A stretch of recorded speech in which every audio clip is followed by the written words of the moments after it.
All right, here comes a very unpopular opinion. In the case of, I believe it's Dante Wright. I can't think of the officer's name at the moment, but yeah, that whole incident, and I had the opportunity to see most of the video, unless there's a second or third or fourth video out there that I haven't been able to see. Um, I think it was just an accident. Like, yeah, I understand the person's a 20 plus year veteran and, was president of the police, things like that. But ultimately, things do happen in the heat of the moment, and sometimes people just make mistakes. I believe that the officer didn't really intend to kill Dante Wright. However, that doesn't excuse the fact that he ultimately did die. And so, um, and so what needs to happen in this case is the same thing that happened in George Floyd's case. Obviously, I'm not saying whether or not the officer be found guilty of murder, but they should be held accountable for the actions that they did take that resulted in someone's death. And whether that is manslaughter, murder, or a firing squad, I don't really know. Or to be canceled from society, I don't really know. I think that we have a justice system that works in most cases on well, yeah, in the vast majority of cases, is served, and so based on the evidence of the body cams and testimony from the witnesses that were there, and ultimately some of the other things that were going on, you know, it's a mistake, you know, in my opinion, but you know, I'm not a citizen of Minnesota or a resident, so I probably won't have the opportunity to weigh in on that issue other than obviously this video and things like that. But I just think it was obviously a mistake. It does happen. Um, I don't want to get into any like sexist tropes or anything about that about since the officer was female, but it is just a mistake. Whether it's a doctor or a construction worker or something like that. Occupational mistakes do happen, and we have to, we have to hold ourselves accountable for that, not to, brush it aside or, kind of fudge over it or anything like that. It's just a mistake, and so I think justice should be served in this case as well, whether that is just the best way to do it. And so going on from there, we can think about it in a lot of ways. And I think people are a little bit outraged and things like that. Just recently, there was a case in North Carolina, incident in North Carolina of a man being shot by the police, and so we just have to see and wait for that to be adjudicated as well. Another topic or incident that has occurred actually in my home town of Chicago, and it's the shooting of Adam Toledo. It is a very weird case, to say the least, because the incident first started with someone hearing gunshots and calling the police. And so they heard several gunshots in the neighborhood of Little Village, which is predominantly a minority community, mostly of Hispanics and Latinos or Latinx individuals.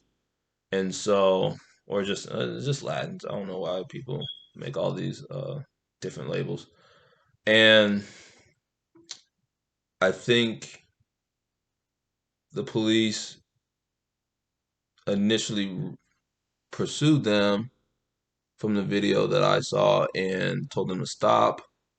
Um, I believe there was an older gentleman with Adam Toledo, who's a 13-year-old boy, Hispanic boy from that area. And the older man, the police initially caught him and he surrendered himself after the pursuit. But Adam, for some reason, I guess, ran. And it was probably due to the fact that he probably had the firearm in his possession. And according to what I saw on the body cam, he made a motion. Um, it looks like he may have thrown the weapon behind a fence or something like that, which the police did find the firearm. in that position around a fence, not too far from Adam Toledo.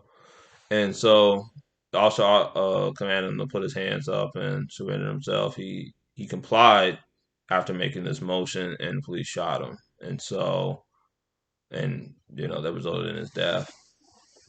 And it just brings up a very weird thing. Cause is it really manslaughter if they have like it's just kind of like we're in this quasi like rules of engagement of the military, or not necessarily military, but law enforcement and supposed civilians who are knowingly have weapons and things like that. And so I think it's a very tough call. I think it's very different than the Devontae Wright case. Um, and obviously it's dealing with a minor, and so it is just something that is very unique and things like that. And I don't really know what the protocol is for that because he did have a weapon. Although I don't think the police should, summarily execute people who they suspect of having weapons without any evidence of the contrary. And so it is just a really, difficult topic to get involved in. And I think when you look at it, it's a very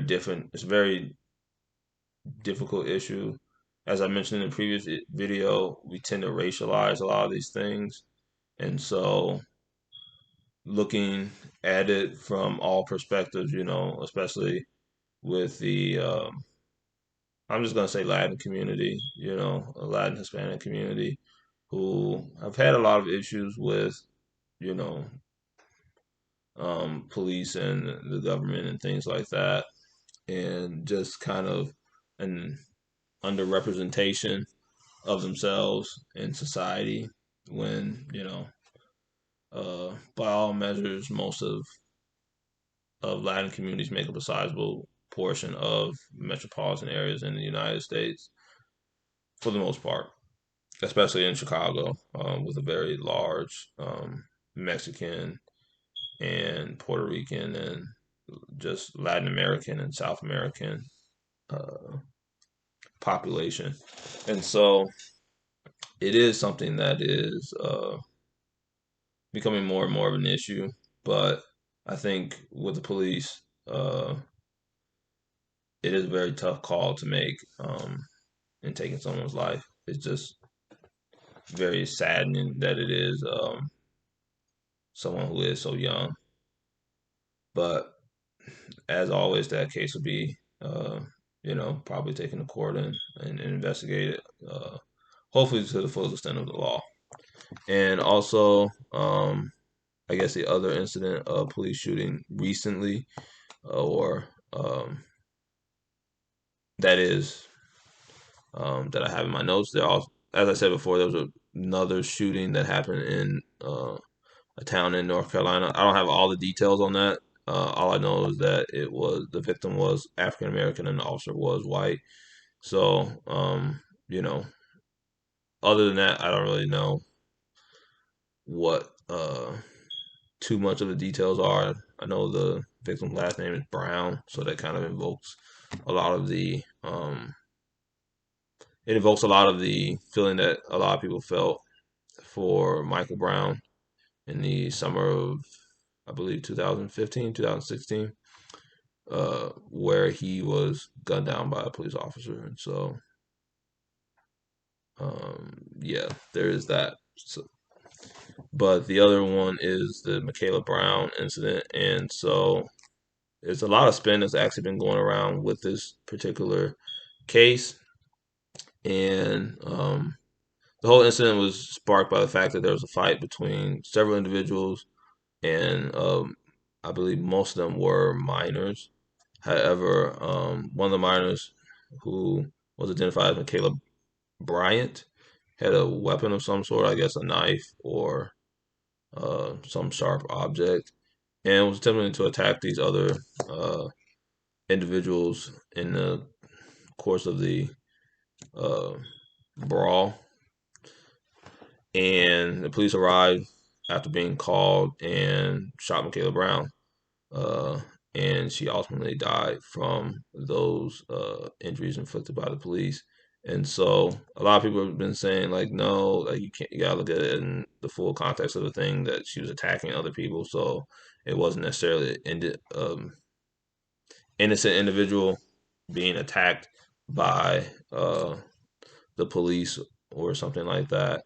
And so it is what it is what it is. Like the video shows the officer killing Michaela Bryant, and so hopefully that will have its day in court as well. And the unpopular opinion is that if you have a weapon and the police tell you to put it down, you should probably do it, especially if you're in the process of trying to murder someone else. And so it is something that you know is going to be played out in the media and you know court of popular opinion. But the unpopular spin is that you shouldn't have weapons and things like that, and especially trying to harm other individuals who may have not harmed you. And so you really have to uh,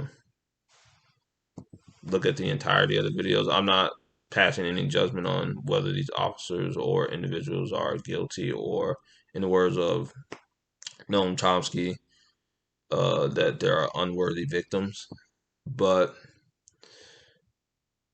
we're reaching a very crossroad of American society where we're seeing the same images and sometimes coming to the wrong conclusion. And so I'm thankful that the jurors in the Derick Chauvin case saw the same images that we saw and came to the majority decision of that, given the evidence that Derick Chauvin was guilty. So that's really all I have to say about that. Those incidents right now. There's gonna be continue to be developing things, and I hope to be able to follow those in the future. So